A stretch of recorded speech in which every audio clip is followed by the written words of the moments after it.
வாருங்கள் சுவாமி, வாருங்கள். வணக்கம். வாழ்க பல்லாண்டு. அமருங்கள் சுவாமி, அமருங்கள். இருக்கட்டும். தாங்கள் யார் என்று அடியேன் அறியலாமா? அகத்தியன் என்பார்கள் என்னை. ஆஹா, அருந்தமிழ் முனிவரா? ஐயனே, தாங்கள் எங்கள் இல்லம் தேடி வருவதற்கு நாங்கள் என்ன புண்ணியம் செய்திருக்க வேண்டும்? அமருங்கள். இதோ ஒரு நொடி பொழுதில் வந்து விடுகிறேன். எங்கே போகிறாய்?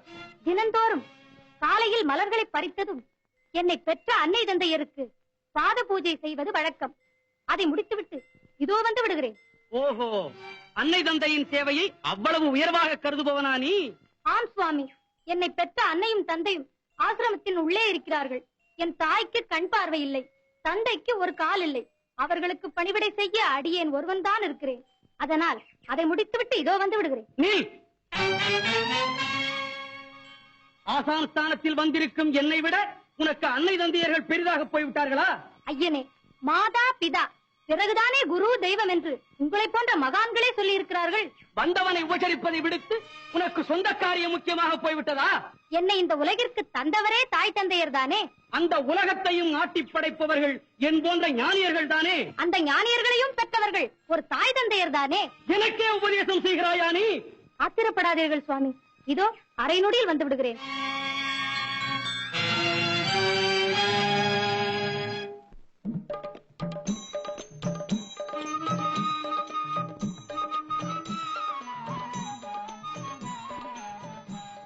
என்னை பெற்ற தெய்வங்களுக்கு என் அன்பு வணக்கம்.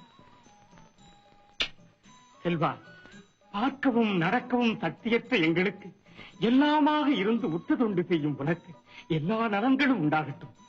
பெற்றோரை மதித்து பெரும் தொண்டு செய்கிறாய். அடுத்த பிறப்பிலாவது நாங்கள் உனக்கு தொண்டு செய்ய ஆண்டவன் எங்களுக்கு அருள் புரிய வேண்டும் அப்பா. செல்வா, வெளியே யாருடன் பேசிக் கொண்டிருந்தாய்? அகத்திய முனிவர் நம் ஆசிரமத்தை நாடி வந்திருக்கிறாரப்பா. அகத்திய பெருமானா? அருந்தம முனிவராயிற்றே, அவரை வெளியே காக்க வைத்து விட்டால் நீ இங்கு வந்தாய்? ஆமப்பா, பெற்றவர்கள் திருவடியை வணங்கிவிட்டு வருகிறேன். அதுவரை சற்று பொறுங்கள் என்று சொல்லிவிட்டுத்தான் வந்தேன். காக்க வைத்ததின் காரணமாக அவர் கோபப்பட்டு ஏதேனும் சாபத்தை கொடுத்து விட்டார்? புறப்படுங்கள். நடந்த தவறுக்கு நாமாவது அவரோட மன்னிப்பு கேட்கலாம்.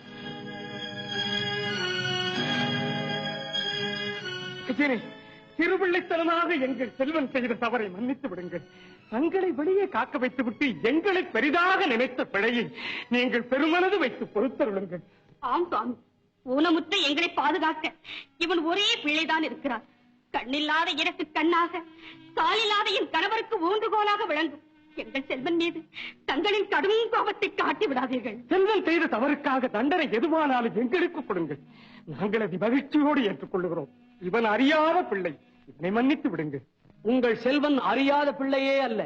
இந்த அதிபால்யத்திலேயே அன்னை தந்தையருக்கு தொண்டு செய்யும் தத்துவத்தை உணர்ந்த இவன் ஆண்டவனுக்கு சமமானவன். காக்க வைத்ததற்காக நான் கோபப்படவில்லை.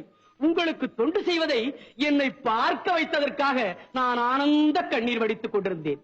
அது மட்டுமல்ல, ஈசன் கட்டளைப்படி தொண்டு செய்ய தென்பகுதிக்கு சென்று கொண்டிருந்தேன்.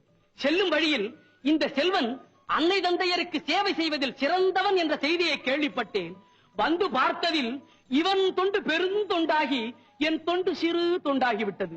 அப்பா, பார்வைக்கு பாலகனாய் பண்பிலே தெய்வமாய் விளங்குபவரே, உன்னை போன்ற நல்ல பிள்ளைகளால் பெற்றோர்க்கு பெருமை, அவர்கள் குலத்திற்கு பெருமை, இந்த நிலத்திற்கு பெருமை, இந்த நிலத்தை படைத்த இறைவனுக்கே பெருமை. செல்வா, என் உள்ளம் நெகிழ்ந்து கேட்கிறேனடா, நான் செய்ய போகும் தொண்டு சிறக்க உன் திருவாக்கால் எனக்கு நல்வாழ்த்து கூறு. ஐயனே, சுவாமி, ஐயனே, செல்வன் உங்களை வாழ்த்துவதா?